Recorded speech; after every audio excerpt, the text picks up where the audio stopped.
Well, President Trump, as you know, has repeatedly called the investigation a hoax. And just hours before these charges were announced, according to CNN's reporting, he posted this. The president tweeted this. It is now commonly agreed after many months of costly looking that there was no collusion between Russia and Trump, was collusion with HC.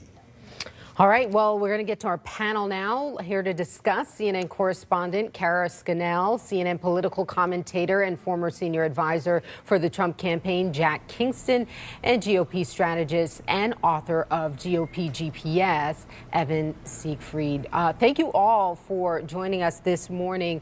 I want to get to you first, Kara. How significant is this latest development about Mueller filing these first charges?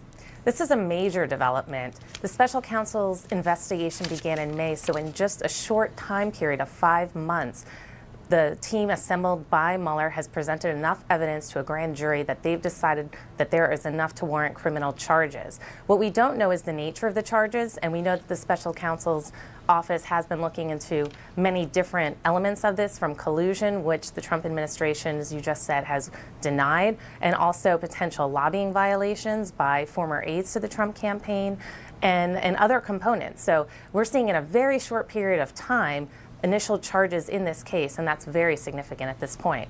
Jack, I want to go to you. I mean, the first charges being filed in this investigation, Mueller's investigation, the president has continuously called this a witch hunt. Is it still a witch hunt in light of these new developments? I think that it is just a free rein. Come look at everybody's books, audit anything you want, spend millions and millions of dollars in taxpayers' money on this phony allegation of collusion between the Trump campaign and Russia. I think if there's any evidence that we've seen lately, it's with the Clinton campaign. The Uranium One deal really smells. That's why the House is looking into it. The executive, the president of the company, given the Clinton Foundation $2.3 million right at a time when they were getting their sale to Russia approved. Very, very fishy.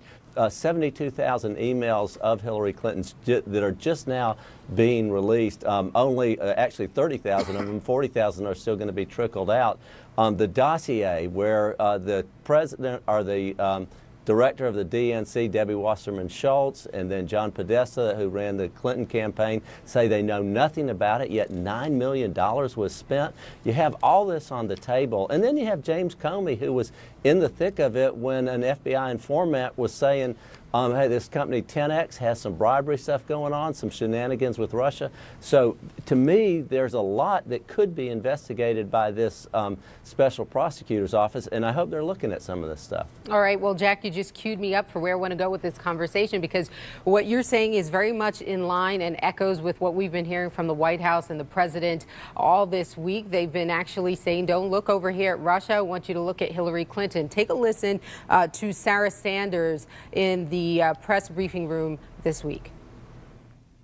The president wants to see this completed. We think that we are continuing to see day in, day out as this investigation moves to completion, that as the same as it started, there's still no evidence of collusion between the president and anyone. If any collusion took place, it would be between the DNC and the Clintons. And I think we're starting to now see that all of the things that the Democrats had accused this president of doing, they were actually guilty of themselves. And I think that's a really big problem that should be certainly looked at. Evan, I want to bring you in on the conversation. I mean, what do you take? It clearly looks like a strategy here in which, you know, in this week alone, we've heard about Clinton emails. We've heard about this dossier and the Clinton campaign funding it. We've also heard about this Russia uranium deal. Is it an effective strategy? Well, it's a strategy of basically like the O.J. Simpson defense team saying, but there was another guy murdered across the street from Nicole Brown Simpson. It doesn't matter. They're still investigating what actually happened. And the special counsel's purview is to deal with the Trump campaign in Russia. Thank goodness there's a DOJ which is capable of investigating all of these things that the White House has raised, which certainly should be looked at, definitely by Congress. And if they find reason for a criminal investigation by the Department of Justice, then it should be investigated. But the shiny object of saying, well, what about them? That is a nonsense strategy because we have to see where things go. I think from what we've seen, we've certainly seen in news reports that there's been a lot of money laundering activity by Paul Manafort. We saw that last week we had Paul Manafort's realtor actually testify to the grand jury. So the talking point that, well, this is Mueller with the indictment just trying to save his job, and that because he's costing us millions. We don't even have a cost of how much the investigation has cost. So I don't think that talking point is based in reality at this point. The White House would love to see special counsel Mueller dismissed, but it's up to Attorney General Rod Rosenstein whether or not these charges can go through, and he clearly has said yes.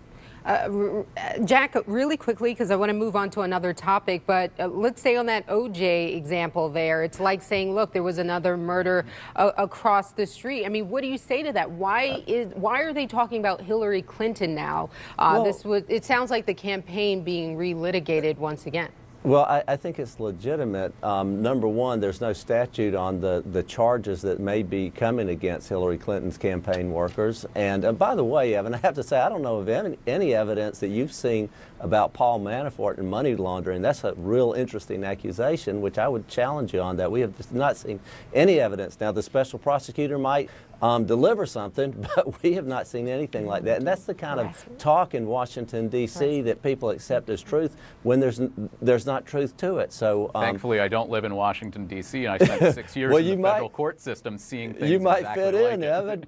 You might fit in with talk like that. But, you know, I think that this special prosecutor is going to go a lot of different places. As you know, he's got 4 Clinton donors on his team. They are highly motivated to get Donald Trump. They're not as motivated to go back and look at this bribery accusation, which one of their own FBI informants had reported when James Comey and Robert Mueller were in the thick of it in 2010. But frankly, I think it would be good for the country if they looked at that. I have to disagree with Jack here, because I see the strategy coming out, and he's saying, well, they're Clinton donors who want to go after Donald Trump more than Hillary Clinton. They are career law enforcement officials, and you're impugning the integrity of the investigation. One of them gave $35,000. That's not a casual. I mean, I'll ask the panelists, and I'm a political activist. I've never given $35,000 to anybody. So, Jack, are you questioning whether Mueller can do this and do this objectively?